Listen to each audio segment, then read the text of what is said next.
Hello everyone, welcome back to our channel VN study academy. मैं हूं प्रीति मिश्रा और स्वागत है आपका हमारे चैनल वीएन स्टडी एकेडमी पर। तो फ्रेंड्स, इस वीडियो में हम क्लास 10th के इम्पोर्टेंट टॉप 50 ऑब्जेक्टिव क्वेश्चंस की बात करेंगे, ठीक है। और इस वीडियो में हम साइंस में फिजिक्स के पहले क्वेश्चन डिस्कस करेंगे। इसके बाद नेक्स्ट वीडियो में हम केमिस्ट्री और बायो के इंपॉर्टेंट क्वेश्चन डिस्कस करेंगे, ठीक है। तो अगर आपने अभी तक चैनल को सब्सक्राइब नहीं किया है तो सब्सक्राइब कर लें और बेल आइकन को ज़रूर प्रेस कर दें, ताकि कोई भी अपडेट आए तो उसका इन्फॉर्मेशन, उसकी जानकारी आपको मिल सके, ठीक है। इसके साथ ही आप हमारा टेलीग्राम चैनल ज्वाइन कर सकते हैं, जो कि वीएन स्टडी एकेडमी के नाम से है, जहां पर आपको क्लास से रिलेटेड सारी जानकारी मिल जाएंगी। तो चलिए टाइम वेस्ट ना करते हुए स्टार्ट करते हैं आज की इस वीडियो को।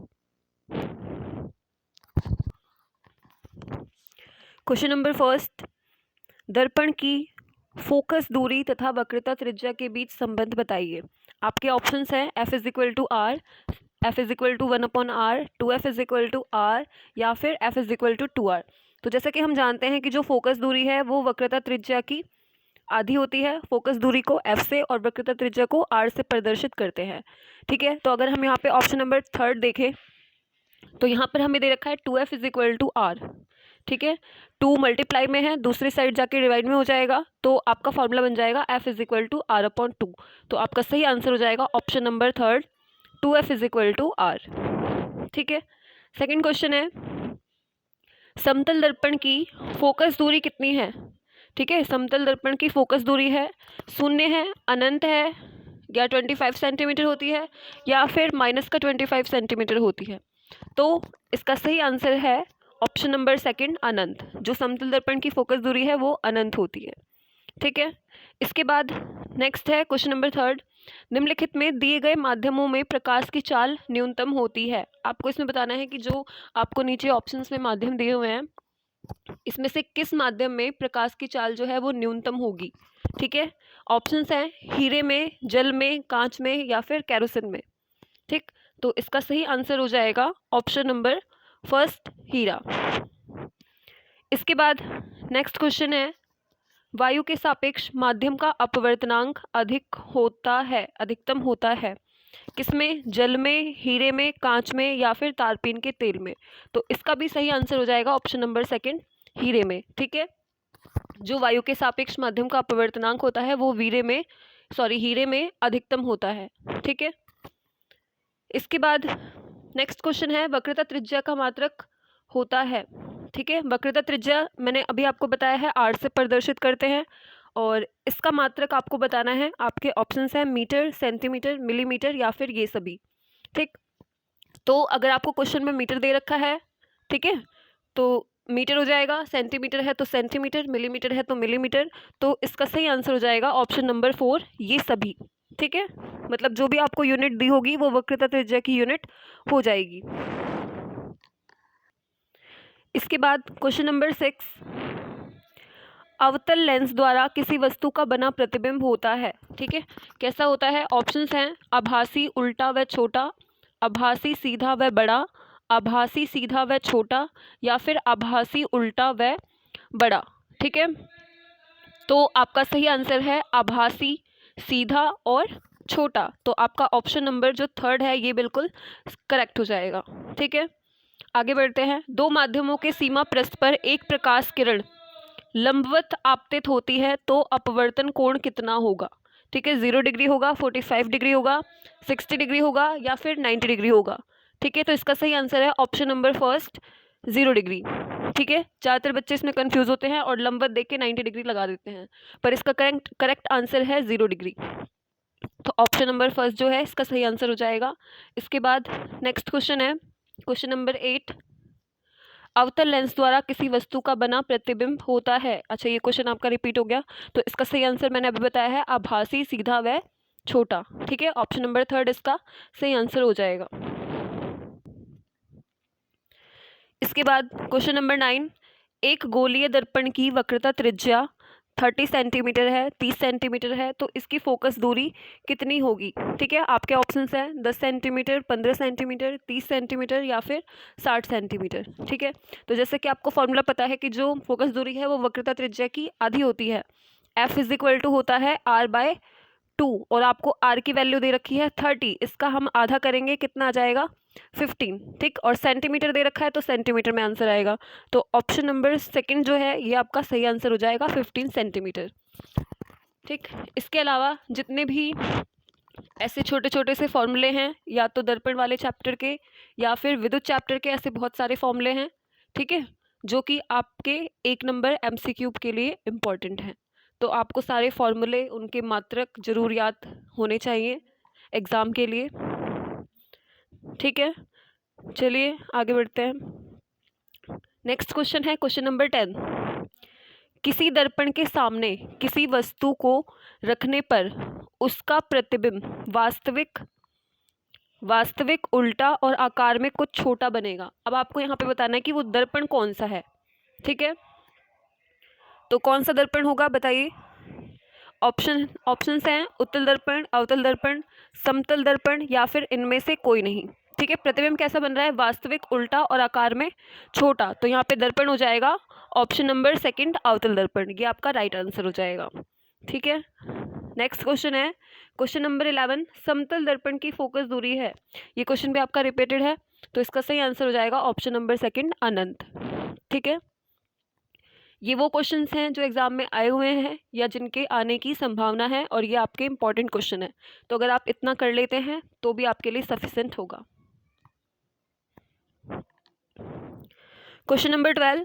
अवतल दर्पण द्वारा किसी वस्तु का सीधा व बड़ा प्रतिबिंब बनाने के लिए उसे कहाँ रखना होगा, ठीक है। ऑप्शंस हैं दर्पण की वक्रता केंद्र C पर, दर्पण की फोकस बिंदु F पर, दर्पण की वक्रता केंद्र C और उसके फोकस बिंदु F के बीच, या फिर ऑप्शन नंबर 4 दर्पण के ध्रुव और उसके फोकस बिंदु F के बीच, ठीक है। तो यदि हम दर्पण के ध्रुव और फोकस बिंदु F के बीच अगर वस्तु को रखेंगे, ठीक है, तो प्रतिबिंब कैसा बनेगा, सीधा और बड़ा बनेगा, ठीक है। तो इसका सही आंसर हो जाएगा ऑप्शन नंबर 4। इसके बाद नेक्स्ट क्वेश्चन है क्वेश्चन नंबर 13। किसी दर्पण से चाहे कितनी भी दूर खड़े हो, आपका प्रतिबिंब कैसा बनेगा, सदैव सीधा प्रतीत होता है, सदैव सीधा प्रतिबिंब बनेगा। तो वह दर्पण कौन सा होगा, केवल समतल होगा, केवल अवतल होगा, केवल उत्तल होगा, या फिर समतल तथा उत्तल होगा, ठीक है। तो इसका सही आंसर है ऑप्शन नंबर 4 समतल तथा उत्तल, ठीक है। समतल तथा उत्तल दर्पण से प्रतिबिंब जो है हमेशा सीधा बनता है, ठीक है। तो ऑप्शन नंबर 4 जो है इसका सही आंसर हो जाएगा। इसके बाद नेक्स्ट क्वेश्चन है सड़कों पर लगे लैंपों के ऊपर किस दर्पण का उपयोग होता है, ठीक है। ये क्वेश्चन आपका इंपॉर्टेंट है, ठीक।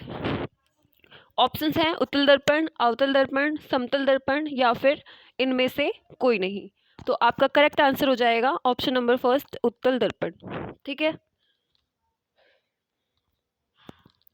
और इसके साथ ही जो मोटरसाइकिल या फिर कार के जो शीशे लगे होते हैं आगे की साइड, उनमें कौन सा दर्पण लगा होता है, तो वाहन में जो शीशे होते हैं उनमें भी उत्तल दर्पण का प्रयोग होता है, ठीक है, ताकि जो पीछे से आने वाले वाहन हैं वो हमें क्लियर स्पष्ट दिखाई दे सके, ठीक है। जैसे मान लीजिए पीछे से कोई अगर बहुत बड़ा ट्रक आ रहा है, तो अगर आप आगे मोटरसाइकिल से या कार वगैरह से जाते हैं तो आपका जो शीशा होगा आगे का, ठीक है, हेडलाइट, उसमें वो ट्रक पूरा ही क्लियर दिखाई देगा, ठीक। तो उत्तल दर्पण में जो प्रतिबिंब बनता है वो उसको सिकुड़ कर छोटा कर देता है, ठीक है। या फिर हम ये बोलें कि उत्तल दर्पण में जो प्रतिबिंब दिखता है वो छोटा दिखता है, ठीक, उसका आकार कैसा होगा, छोटा होगा। इसके बाद नेक्स्ट क्वेश्चन है क्वेश्चन नंबर 15। मानव नेत्र द्वारा वस्तु का प्रतिबिंब कहाँ बनता है, ये आपका इंपॉर्टेंट है।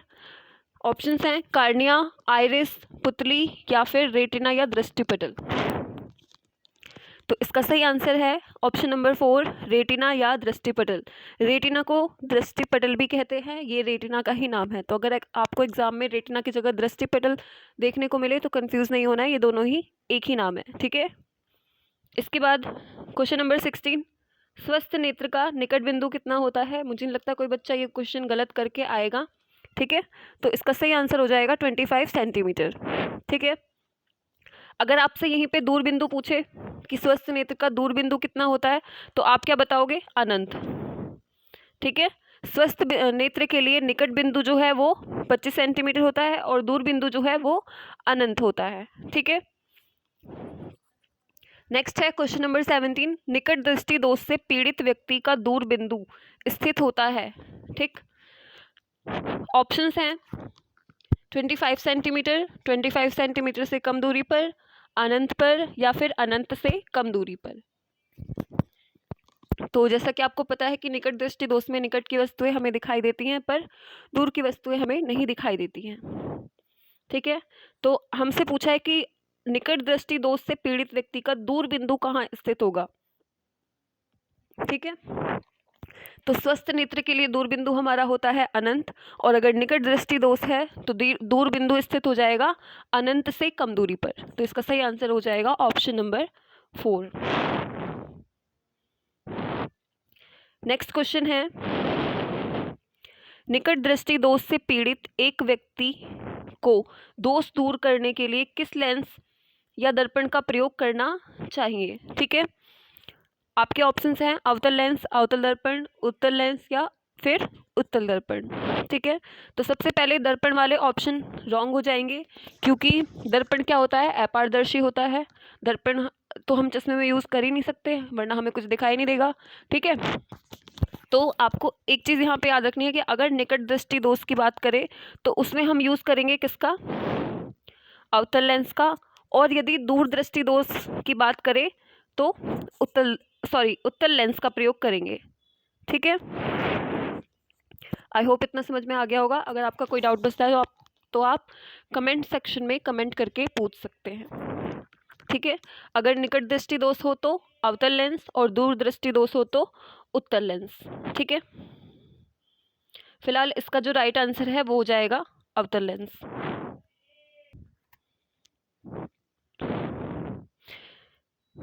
नेक्स्ट क्वेश्चन है, दूर दृष्टि दोष के कारण प्रतिबिंब कहाँ बनेगा। ऑप्शंस हैं रेटिना पर, रेटिना से आगे, रेटिना के पीछे, या फिर कहीं नहीं। ठीक है, तो दूर दृष्टि दोष क्या होता है, जिसमें हमें दूर की चीज़ें स्पष्ट दिखाई देती हैं परंतु पास की चीज़ें नहीं दिखाई देती हैं। जो इनके दोष होते हैं वही इनकी क्वालिटीज़ होती है। ठीक है, तो इसका सही आंसर है ऑप्शन नंबर 3, रेटिना के पीछे। नेक्स्ट है, कांच का अपवर्तनांक अधिकतम होता है। ये क्वेश्चन भी आपका इंपॉर्टेंट है।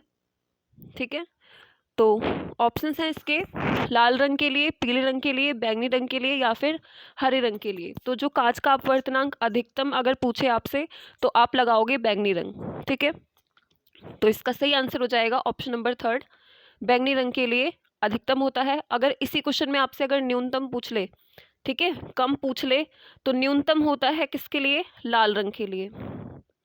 ठीक है, आई होप इतना समझ में आ गया होगा। अगर आपसे अधिकतम पूछे तो बैंगनी रंग, और अगर न्यूनतम पूछे तो लाल रंग।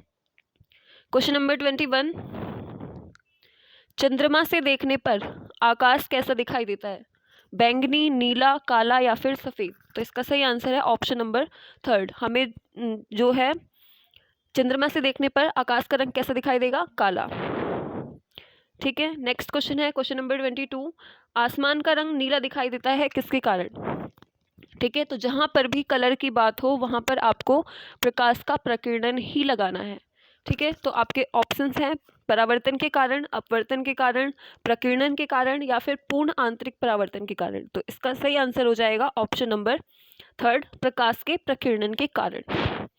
ठीक है, नेक्स्ट क्वेश्चन है क्वेश्चन नंबर 23, श्वेत प्रकाश को प्रिज्म में से गुजरता है तो सर्वाधिक विचलन होता है किस रंग का, आपको बताना है, लाल रंग का, पीले रंग का, बैंगनी रंग का, या फिर हरे रंग का। तो इसका सही आंसर हो जाएगा ऑप्शन नंबर 3, बैंगनी रंग का। ठीक है, बैंगनी रंग का जो विचलन है वो सबसे अधिक होता है और लाल रंग का विचलन सबसे कम होता है।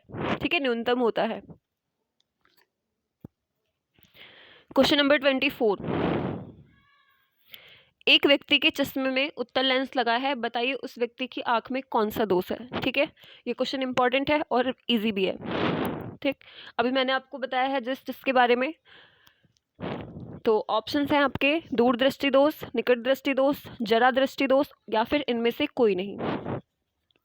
ठीक है, तो उत्तल लेंस के लिए क्या होगा, दूरदृष्टि दोष हो जाएगा। अगर जिसे दूरदृष्टि दोष है, ठीक, उसके चश्मे में उत्तल लेंस लगा होगा, और जिसे निकट दृष्टि दोष है उसे उसकी आंखों में, उसके चश्मे में जो है अवतल लेंस का प्रयोग होगा।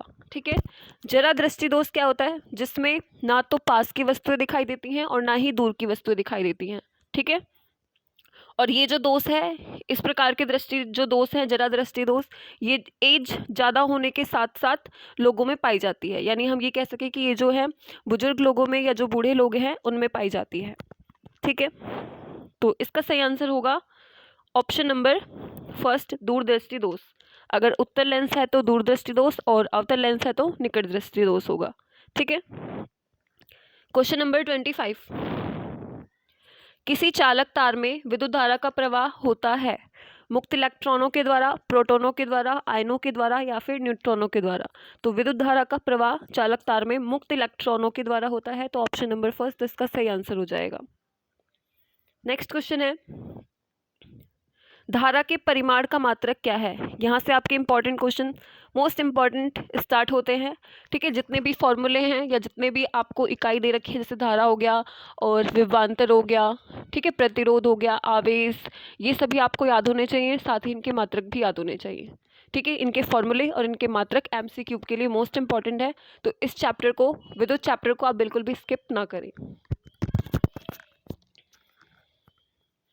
तो धारा का मात्रक होता है एम्पियर, तो ऑप्शन नंबर फर्स्ट इसका राइट आंसर हो जाएगा। नेक्स्ट क्वेश्चन है क्वेश्चन नंबर 27, विभवांतर का मापक यंत्र है। ऑप्शन फर्स्ट अमीटर, वोल्टामीटर, धारामापी या फिर ओम मीटर। तो ऑप्शन नंबर सेकंड वोल्टामीटर इसका करेक्ट आंसर हो जाएगा। नेक्स्ट है 28, प्रतिरोध का मात्रक होता है। इसमें आपको प्रतिरोध का मात्रक बताना है। आपके ऑप्शंस हैं ओम, ओम सेंटीमीटर, ओम प्रति सेंटीमीटर या फिर वोल्ट। तो प्रतिरोध का मात्रक होता है ऑप्शन नंबर फर्स्ट ओम, ये आपका इंपॉर्टेंट है। ठीक है। और प्रतिरोध को R से प्रदर्शित करते हैं। R बराबर होता है V/I, ठीक है, या फिर V बराबर होता है IR, जिसे ओम का नियम कहा जाता है। ये भी आपका इंपॉर्टेंट है। ठीक है। नेक्स्ट क्वेश्चन है क्वेश्चन नंबर 29, ताप बढ़ने पर किसी चालक का वैद्युत प्रतिरोध, ऑप्शंस हैं अपरिवर्तित रहता है, बढ़ता है, घटता है, या कभी बढ़ता है और कभी घटता है। तो ताप जब हम बढ़ाएंगे तो उसका वैद्युत प्रतिरोध भी क्या होगा, बढ़ जाएगा। तो ऑप्शन नंबर सेकंड इसका सही आंसर हो जाएगा। ठीक है। इसके बाद नेक्स्ट क्वेश्चन है क्वेश्चन नंबर 30, हीटर का जो तार होता है वो किस पदार्थ का बना होता है। ठीक है। ऑप्शंस हैं तांबे का, पीतल का, नाइक्रोम का या फिर लोहे का। ठीक है। तो जो हीटर का तार है ये नाइक्रोम का बना होता है, और ये क्वेश्चन भी आपका इम्पॉर्टेंट है। तो ऑप्शन नंबर थर्ड इसका राइट आंसर हो जाएगा। इसके बाद नेक्स्ट क्वेश्चन है क्वेश्चन नंबर 31, बिजली के बल्ब में तंतु, तंतु होता है फिलामेंट। ठीक है। इसका दूसरा नाम है फिलामेंट। तो जो बिजली के बल्बों में फिलामेंट होता है, तंतु होता है, वो किस पदार्थ का बना होता है। ऑप्शंस हैं टंगस्टन का, लोहे का, तांबे का या फिर पीतल का। तो आपका सही आंसर हो जाएगा ऑप्शन नंबर फर्स्ट टंगस्टन का। जो फिलामेंट है वो टंगस्टन का बना होता है, और जो हीटर के तार होते हैं वो नाइक्रोम के बने होते हैं। तो ये दोनों ही आपको याद रखना है, ये दोनों ही मोस्ट इंपॉर्टेंट है।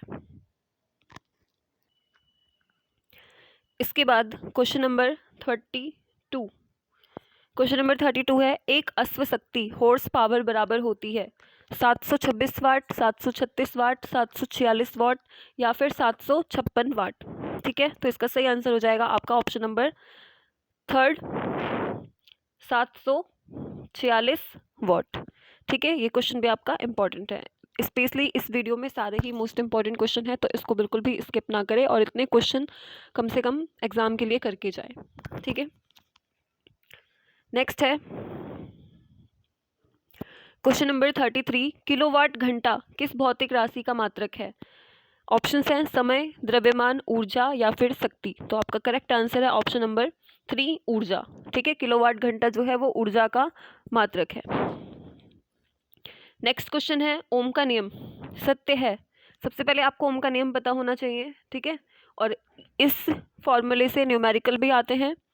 ठीक। तो ये आपको पता होना चाहिए, ये खुद में इम्पॉर्टेंट है। ऑप्शंस है केवल धात्विक चालकों के लिए, केवल अधात्विक चालकों के लिए, केवल अर्धचालकों के लिए, या फिर सभी के लिए? तो ओम का नियम सत्य है केवल और केवल धात्विक चालकों के लिए। तो ऑप्शन नंबर फर्स्ट इसका सही आंसर हो जाएगा। नेक्स्ट क्वेश्चन है क्वेश्चन नंबर 35। ओम के नियम के अनुसार धारा व विभवांतर में ग्राफ बनेगा। ऑप्शंस हैं एक सरल रेखा, एक वृत्त, एक अर्धवृत्त, या फिर एक लगातार दिशा बदलती रेखा। तो ओम का नियम होता है V बराबर I R, और हमसे पूछा है कि धारा I और विभवांतर V और I के बीच ग्राफ कैसा बनेगा। तो आपका ऑप्शन नंबर फर्स्ट इसका सही आंसर हो जाएगा, एक सरल रेखा, एक सीधी रेखा बनेगी। ठीक है। Next question, question number 36। विद्युत धारा किसके द्वारा मापी जाती है? तो विद्युत धारा जो है ऑप्शन है इसमें अमीटर, वोल्टामीटर, धारा मापी और ओम मीटर। ऑप्शन नंबर फर्स्ट इसका करेक्ट आंसर है अमीटर। अगर यहीं पे विभवांतर पूछे, विभवांतर किसके द्वारा मापी जाती है, तो इसका आंसर हो जाएगा वोल्टामीटर। ये क्वेश्चन भी इम्पोर्टेंट है। ठीक है। नेक्स्ट है क्वेश्चन नंबर 37। विद्युत शक्ति का मात्रक होता है। तो विद्युत शक्ति को वैद्युत सामर्थ्य के नाम से भी जाना जाता है, और इसका मात्रक देखते हैं क्या होता है। ऑप्शंस हैं वोल्ट, वाट, एम्पियर, या फिर ओम। वोल्ट जो है ये विभवांतर का मात्रक होता है। ठीक है, मात्रक सारे याद करने हैं क्योंकि मात्रक और फॉर्मूले एमसीक्यू के लिए मोस्ट इंपॉर्टेंट है। ओम जो है ये प्रतिरोध का मात्रक होता है जिसे आर से प्रेजेंट करते हैं। एम्पियर अभी बताया, धारा आई का मात्रक होता है। तो आपका ऑप्शन नंबर सेकंड जो है ये सही आंसर हो जाएगा। P is equal to W/T, जहाँ पे P क्या है, वैद्युत सामर्थ्य या वैद्युत शक्ति है। तो वैद्युत शक्ति का मात्रक हो जाएगा वाट। ऑप्शन नंबर सेकंड इसका सही आंसर है। Question number 38। किसी चालक में 2 एम्पियर की धारा प्रवाहित हो रही है। 2 सेकंड में चालक से गुजरने वाले आवेश की मात्रा क्या होगी। ऑप्शंस हैं 4 कूलाम, 6 कूलाम, 8 कूलाम, या फिर 9 कूलाम।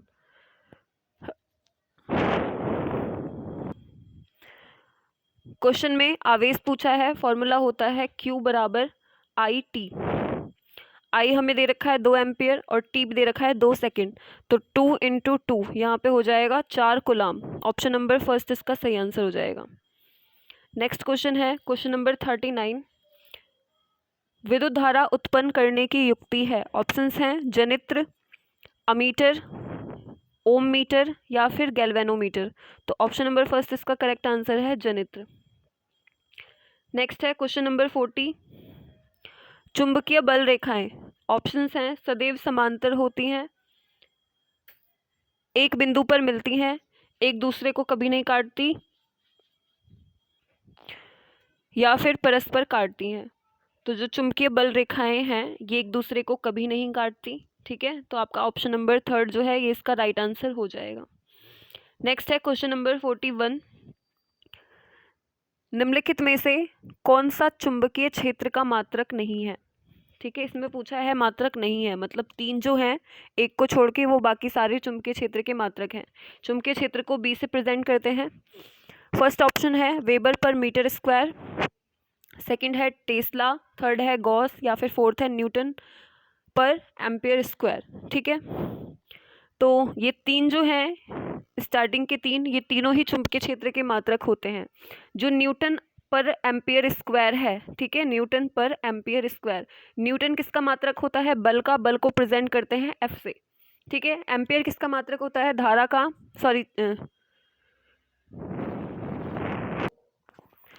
एम्पियर किसका मात्रक होता है, धारा का। तो ये हो जाएगा I का स्क्वायर। तो ये आपका गलत है और यही आपका अकॉर्डिंग टू क्वेश्चन सही है, क्योंकि इस क्वेश्चन में हमसे पूछा है कि चुंबकीय क्षेत्र का मात्रक कौन सा नहीं है। ठीक है, तो स्टार्टिंग के तीनों आपको याद करने हैं, ये अलग से भी क्वेश्चन में पूछे जा सकते हैं। नेक्स्ट है क्वेश्चन नंबर 42। डायनामो उत्पन्न करता है। ऑप्शंस हैं आवेश, वैद्युत वाहक बल, वैद्युत क्षेत्र, या फिर चुंबकीय क्षेत्र। तो ऑप्शन नंबर सेकंड इसका करेक्ट आंसर हो जाएगा विद्युत वाहक बल। ठीक है, नेक्स्ट है क्वेश्चन नंबर 43, डायनमो परिवर्तित करता है रासायनिक ऊर्जा को विद्युत ऊर्जा में, ध्वनि ऊर्जा को चुंबकीय ऊर्जा में, यांत्रिक ऊर्जा को विद्युत ऊर्जा में, या फिर यांत्रिक ऊर्जा को प्रकाश ऊर्जा में। तो जो डायनमो है ये कन्वर्ट करता है यांत्रिक ऊर्जा को विद्युत ऊर्जा में, ठीक है। इसके अलावा जो विद्युत मोटर है, ठीक है, विद्युत मोटर बिल्कुल इसके अपोजिट है। विद्युत मोटर विद्युत ऊर्जा को यांत्रिक ऊर्जा में कन्वर्ट करती है। तो ये क्वेश्चन भी आपसे पूछा जा सकता है और ये इंपॉर्टेंट है, ठीक है। नेक्स्ट है क्वेश्चन नंबर 44, प्रेरित विद्युत धारा की दिशा ज्ञात करने का नियम है फ्लेमिंग के दाएं हाथ का नियम, फ्लेमिंग के बाएं हाथ का नियम, ओम का नियम, या फिर इनमें से कोई नहीं। तो इसका सही आंसर हो जाएगा ऑप्शन नंबर फर्स्ट, फ्लेमिंग के दाएं हाथ के नियम से हम धारा की दिशा ज्ञात करते हैं, ठीक है, और फ्लेमिंग के बाएं हाथ के नियम से हम चुंबकीय क्षेत्र ज्ञात करते हैं, ठीक है। तो ये दोनों ही याद करने हैं, ये क्वेश्चन भी बन सकता है और ये भी आपका इम्पॉर्टेंट है। नेक्स्ट है क्वेश्चन नंबर 45, जीवाश्म ईंधन है पेड़ पौधे, जीव जंतु, कोयला एवं पेट्रोलियम, या फिर सिर्फ कोयला। तो ऑप्शन नंबर थर्ड इसका करेक्ट आंसर है, कोयला एवं पेट्रोलियम। नेक्स्ट क्वेश्चन है, जीवाश्म ऊर्जा का स्रोत है, ऑप्शंस हैं पवन ऊर्जा, सौर ऊर्जा, कोयला, या फिर जल विद्युत। तो ऑप्शन नंबर थर्ड इसका करेक्ट आंसर हो जाएगा कोयला। नेक्स्ट है क्वेश्चन, वे पदार्थ जो जैविक प्रक्रम द्वारा अपघटित हो जाते हैं वो क्या कहलाते हैं, ठीक है। तो जो पदार्थ जैविक प्रक्रम द्वारा अपघटित हो जाते हैं वो जैव निम्नीकरण कहलाते हैं, ठीक है। तो ऑप्शन नंबर फर्स्ट जो है ये इसका करेक्ट आंसर हो जाएगा। नेक्स्ट है, निम्नलिखित में से कौन सी एक पराबैंगनी किरणों को पृथ्वी पर आने से रोकती है। ऑप्शंस हैं क्लोरीन परत, ओजोन परत, ऑक्सीजन परत, या फिर हाइड्रोजन परत, ठीक है। तो ऑप्शन नंबर सेकंड आपका सही आंसर हो जाएगा, ओजोन परत है जो है वो पृथ्वी पर पराबैंगनी किरणों को आने से रोकती है, ठीक है। नेक्स्ट क्वेश्चन है क्वेश्चन नंबर 49, भौम जल क्या है, ठीक है। ऑप्शंस हैं जलाशय का जल, वर्षा का जल, भूमि के नीचे संचित जल, या फिर इनमें से कोई नहीं, ठीक है। तो जो भौम जल होता है वो वर्षा का जल जो भूमि के अंदर एक वाटर लेवल बनाता है जिसे भौम जल कहते हैं। तो ऑप्शन नंबर सेकंड जो है ये इसका करेक्ट आंसर हो जाएगा, वर्षा का जल। इसके बाद लास्ट क्वेश्चन है क्वेश्चन नंबर 50, गंगा को प्रदूषित करने वाले कारक हैं कीटनाशक, रसायन, कचरा वहित मल, या फिर ये सभी। तो ये सभी कारक जो हैं और इसके अलावा और भी बहुत सारे कारक हैं जो गंगा को प्रदूषित करते हैं। तो इसका सही आंसर हो जाएगा ऑप्शन नंबर 4, ये सभी, ठीक है। आई होप इतना आपको समझ में आ गया होगा। अगर कोई डाउट है तो आप कमेंट सेक्शन में कमेंट करके पूछ सकते हैं, ठीक है। तो ये फिजिक्स के टॉप 50 क्वेश्चन थे और इसके बाद नेक्स्ट वीडियो में हम केमिस्ट्री के टॉप क्वेश्चंस डिस्कस करेंगे, ठीक है। तो अगर वीडियो अच्छी लगी तो इसे लाइक शेयर ज़रूर करें और चैनल को सब्सक्राइब ज़रूर करें। इसके बाद एक क्वेश्चन है,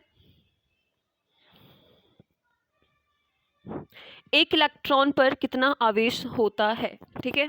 और ये क्वेश्चन आपका मोस्ट इम्पॉर्टेंट है, ठीक है, और ये न्यूमेरिकल में भी यूज़ होता है। तो ये आपको कमेंट सेक्शन में कमेंट करके बताना है कि एक इलेक्ट्रॉन पर कितना आवेश होता है, ठीक है। तो इस वीडियो में इतना ही, मिलते हैं नेक्स्ट वीडियो में। और वीडियो अच्छी लगी तो लाइक शेयर ज़रूर करें। तब तक के लिए नमस्कार।